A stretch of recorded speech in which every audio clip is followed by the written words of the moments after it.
सबसे विकसित प्रदेश बनाऊंगा। वाह वाह वाह।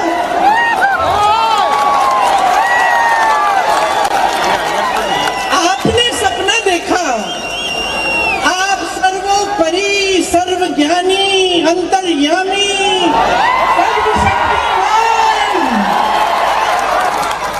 आपने सपना देखा और आपका सपना साकार नहीं हुआ। किसकी हिम्मत नहीं रही आपका सपना तोड़ा? मैं बताती हूँ, आप ही की बीजेपी की सरकार ने सपना तोड़ा, क्योंकि कर्नाटका प्रदेश को लूट कर तोड़ा। और आप क्या कर रहे थे प्रधानमंत्री जी, क्या कर रहे थे जब ये लूट मच रहा था? आंखें बंद करके सपना देख रहे थे क्या?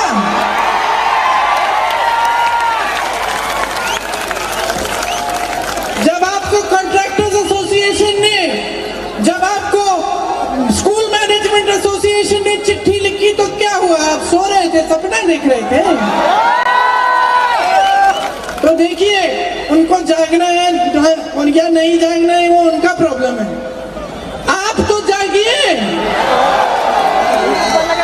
अपने प्रदेश को बचाइए इन लुटेरों से, और ये सिलसिला बंद कर दीजिए कि चुनाव के समय आए, कोई जज्बाती मामला उठा दिया, धर्म की बात कर ली और आप एकदम इमोशनल हो गए और आपने अपने इमोशन पे वोट दे दिया। अरे गुमराह कर रहे हैं आपको, हर चुनाव में यही करते हैं। आप इनको चैलेंज करो, चुनौती दो इनको, देश की पब्लिक देती है। एक चुनाव इस देश के मुद्दों पे लड़के दिखाओ, महंगाई पे लड़के दिखाओ, जिस तरह से कमर तोड़ी जा रही है इस देश के किसान पे की, उस पे लड़के दिखाओ। जो भर्ती के एग्जाम्स में घोटाला हो रहा है उस पे लड़के दिखाओ। जो महिलाएं संघर्ष कर रही हैं, इसमें लड़के दिखाओ। आप इनसे जवाब मांगिए, नहीं तो आप ही का भविष्य बर्बाद होने जा रहा है। ये देश आपका है, ये प्रदेश आपका है, ये भविष्य आपका है, और इस देश के लोकतंत्र ने शक्ति आपको दी है, और जो उस शक्ति का आदर नहीं कर सकता, निकाल लो उसको और चाहे सोचने अपने सपने देखें। आप अपना भविष्य बनाओ, ये मन बना लो इस बार, पूर्ण बहुमत से कांग्रेस की सरकार बनाओ। कांग्रेस विकास करके दिखाएगी आपको। ये जो राजनीति शुरू हुई है, जिसमें आपको धर्म के नाम पर कोई उकसा सकता है, जब चुनाव आया, 3.5 साल से सरकार है, 3.5 साल से भाई क्या किया वो तो बताओ। जब जनता के सामने आते हैं प्रधानमंत्री, तो अलग अलग प्रदेशों के मुख्यमंत्री सब प्रचार के लिए आ रहे हैं, गृह मंत्री आते हैं, रक्षा मंत्री आते हैं, सब आ रहे हैं कर्नाटका प्रचार करने के लिए। मुझे बताइए, इनमें से एक ने आपको बताया कि आपके लिए क्या किया है 3.5 सालों में? क्योंकि क्या बताएंगे? बसवन्ना जी और बाबा साहेब जी को मेरी श्रद्धांजलि। उन्होंने ही हमको सिखाया कि समाज की सेवा, देश की सेवा सर्वोपरि होती है। यही कर्नाटका प्रदेश और हमारे पूरे देश की संस्कृति हमें सिखाती है।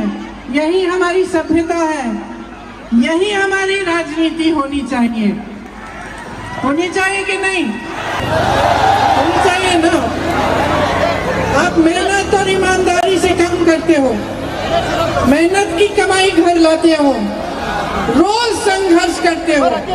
आजकल इतनी महंगाई हो गई है, यहाँ मेरी बहनें खड़ी हैं, गैस का सिलेंडर कितने का खरीद रही हो? 1200 हो गया। जब मैं शुरू किया यहाँ कर्नाटका में, जब मैंने प्रचार शुरू किया तो 1100 था।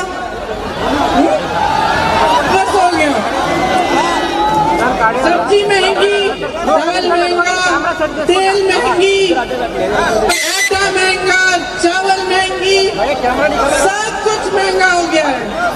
कैसे गुजारा करती हो? कैसे करती हो? बहुत मुश्किलें बढ़ गई है ना? सबसे ज्यादा बोझ आप उठाती हो, समाज का बोझ, परिवार का बोझ, सबकी देखभाल कर। नौकरी होती भी है, जॉब करना पड़ता है, फिर भी घर आके परिवार का देखभाल करते हो, है ना? रात को सबसे बाद में, सबसे आखिर में कौन सोता है? आप ही सोते हो ना, है ना? सबके बाद, है ना? तो इतना बोझ उठा रही हो, क्या सहायता मिल रही है सरकार से? और यहाँ मैं आ रही थी, तमाम छोटी दुकानें दिखी मुझे, छोटे छोटे बिजनेस। आपको मालूम है कि पूरे देश में लाखों ऐसे बिजनेस बंद हो गए हैं, क्योंकि जीएसटी, नोटबंदी के चलते बिजनेस ही बंद हो रहे हैं। तो जो छोटे दुकानदार हैं, बिजनेस वाले हैं, जो अपनी कमाई ईमानदारी से करने की कोशिश कर रहे हैं, उनके लिए भी मुश्किलें बढ़ी हैं, किसानों के लिए भी बढ़ी है। यहाँ नौजवान कितने हैं बताओ, हाथ उठाओ। अब तो नौजवान नहीं है, आपकी तो दाढ़ी सफेद है। चलिए आपको भी गिन लेते हैं। आप सब में से किस किस को इस सरकार ने रोजगार दिया है इन 3.5 सालों में? किसी को नहीं दिया। तो महंगाई बढ़ी है, बेरोजगारी बढ़ी है, आपकी मुश्किलें बढ़ी हैं, जीएसटी, नोटबंदी से आपके बिजनेस में मुश्किलें बढ़ी है। तो किस लिए रखोगे सरकार को?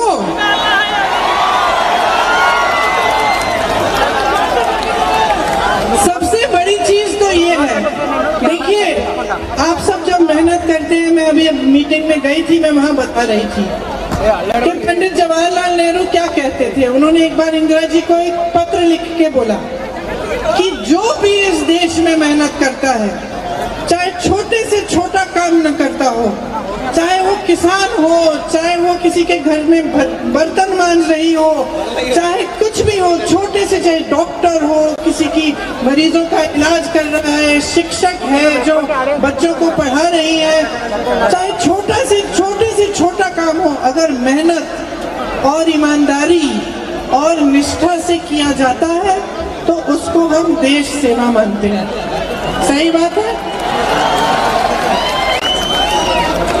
तो जिनको सबसे बड़ी जिम्मेदारी दी गई है इस देश की, आपके प्रदेश की, जो सरकार चलाते हैं, जब वो मेहनत नहीं करते, जब वो ईमानदारी से काम नहीं करते, जब उनका मकसद सिर्फ आपको लूटना बन जाता है, तो हमें क्या कहना चाहिए उनके बारे में? क्या कहना चाहिए? निकालना चाहिए कि नहीं? निकालना चाहिए ना उनको। 40% सरकार, इतनी शर्म की बात है कि 3.5 सालों में सिर्फ अपनी पहचान इसमें बनाई है इन्होंने। 40% सरकार अपने आप को पहचान बनाई है इन्होंने। पूरा कर्नाटका जानता है, कॉन्ट्रैक्टर्स ने आत्महत्या की, किसानों ने आत्महत्या की, किसी विधायक के बेटे के घर में 8-8 करोड़ कैश मिल रहा है, कोई कार्रवाई नहीं हुई, किसी की सहायता के लिए आगे नहीं आए, बल्कि जिस विधायक के बेटे के घर में 8 करोड़ कैश मिलते हैं, वो विधायक परेड निकालता है सबके सामने कि छू के देखो मुझे। ये हालत, ये परिस्थितियां बनी है आपके प्रदेश की। खुलेआम लूट हो रही है, हर तरफ झूठ और लूट। अब अगर किसी को ये परिस्थिति बदलनी है तो कौन बदलेगा? आप बदलोगे? आपको 40% की सरकार चाहिए? आपको ईमानदार सरकार चाहिए कि नहीं? आपको ऐसे नेता चाहिए मल्लिकार्जुन खड़गे जी जैसे?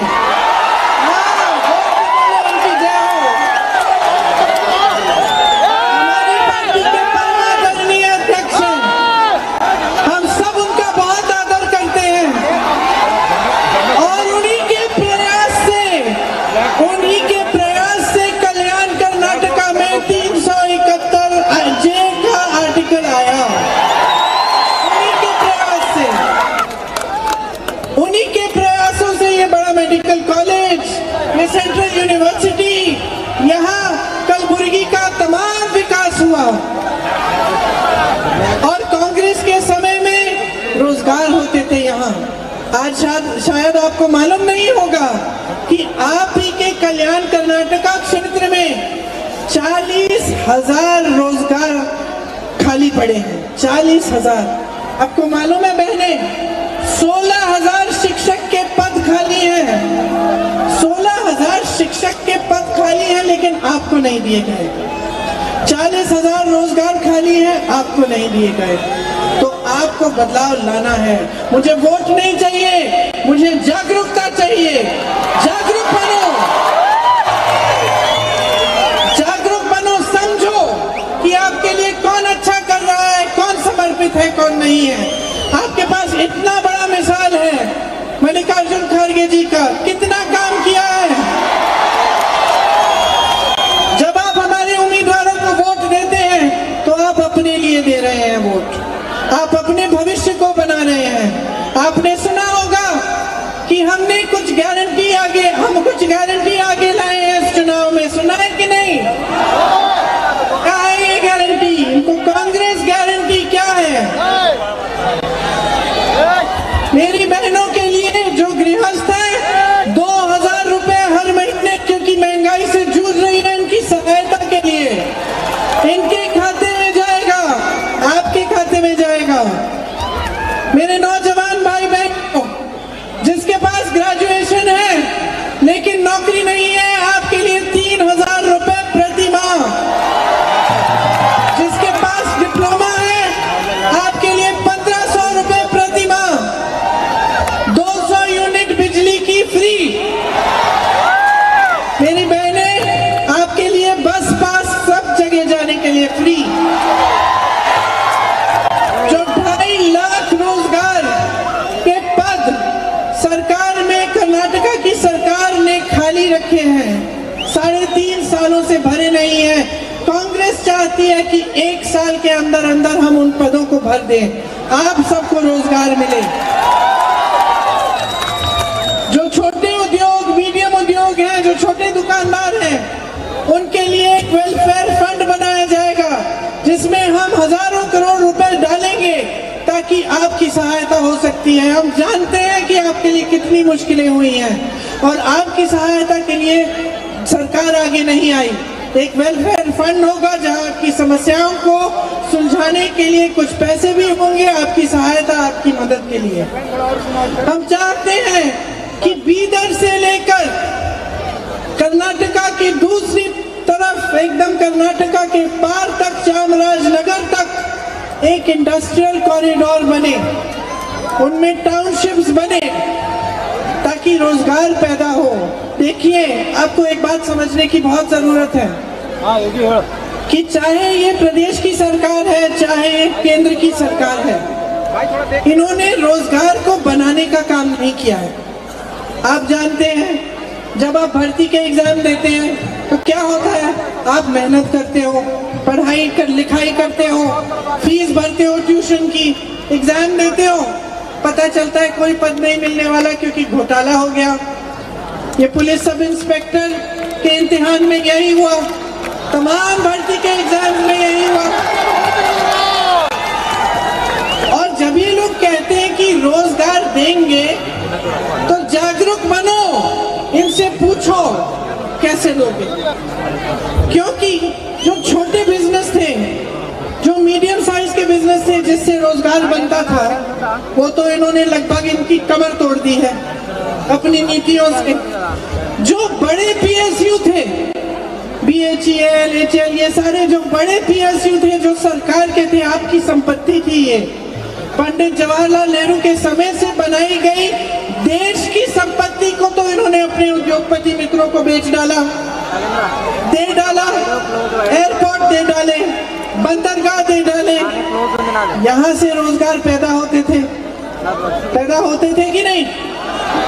अब ये भी इन्होंने प्राइवेट कर दिया है।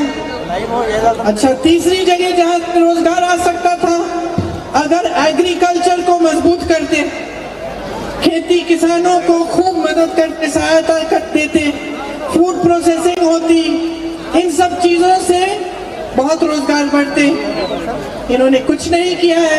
किसान आज तरस रहा को तो अपनी, जहाँ गन्ने के किसान है, जहाँ धान के किसान है, कपास के किसान है, किसी को सही दाम नहीं मिल रहा, तो नौकरी देंगे कहाँ से? नौकरी अगर आज के जमाने में अगर रोजगार देना है तो रोजगार बनाने पड़ेंगे।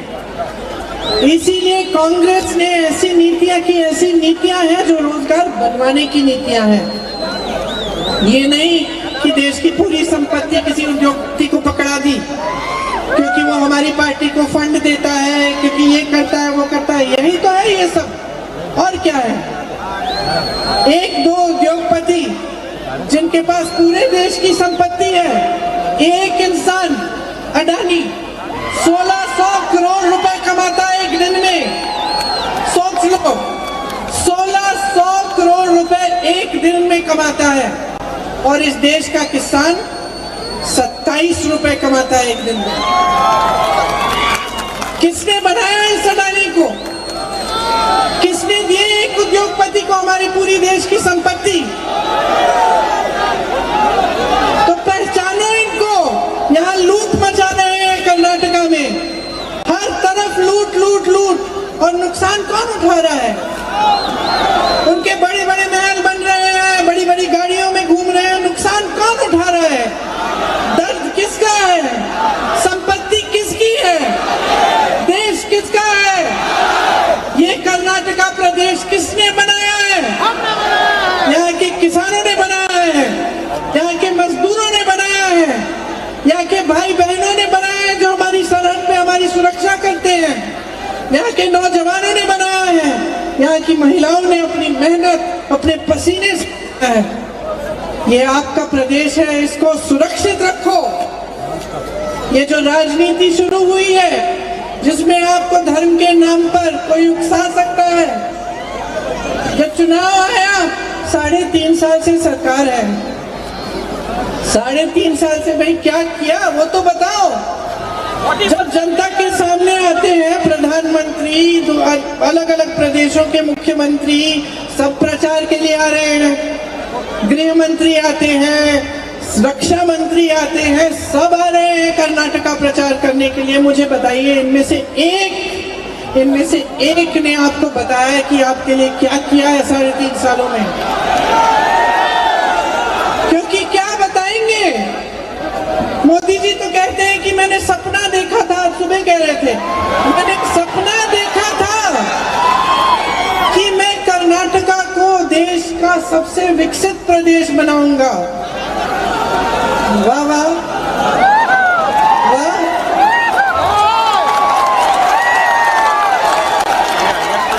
आपने सपना देखा, आप सर्वोपरि, सर्वज्ञानी, अंतर्यामी,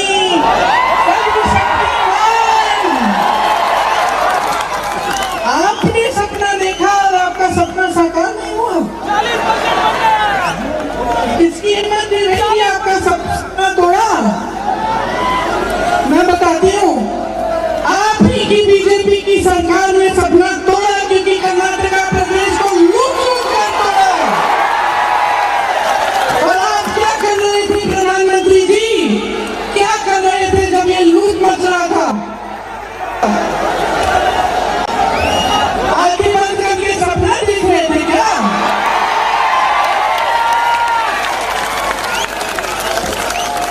जब आपको कॉन्ट्रैक्टर्स एसोसिएशन ने, जब आपको स्कूल मैनेजमेंट एसोसिएशन ने चिट्ठी लिखी तो क्या हुआ? आप सो रहे थे, सपना देख रहे थे। तो देखिए, उनको जागना है और या नहीं जागना है वो उनका प्रॉब्लम है। आप तो जागिए, अपने प्रदेश को बचाइए इन लुटेरों से, और ये सिलसिला बंद कर दीजिए कि चुनाव के समय आए, कोई जज्बाती मामला उठा लिया, धर्म की बात कर ली और आप एकदम इमोशनल हो गए और आपने अपने इमोशन पे वोट दे दिया। अरे गुमराह कर रहे हैं आपको, हर चुनाव में यही करते हैं।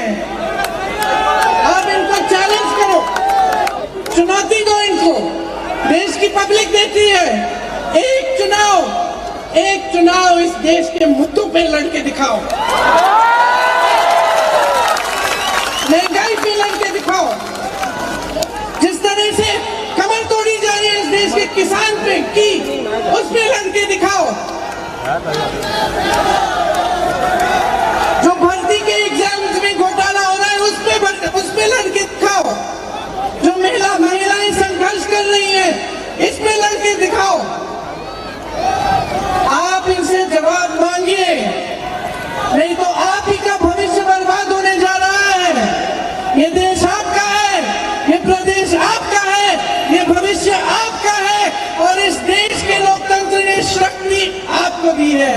और जो उस शक्ति का आदर नहीं कर सकता, निकाल लो उसको और चाहे सोचें, अपने सपने देखें।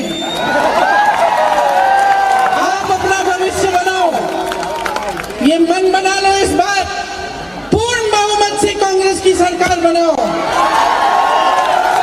कांग्रेस विकास करके दिखाएगी आपको।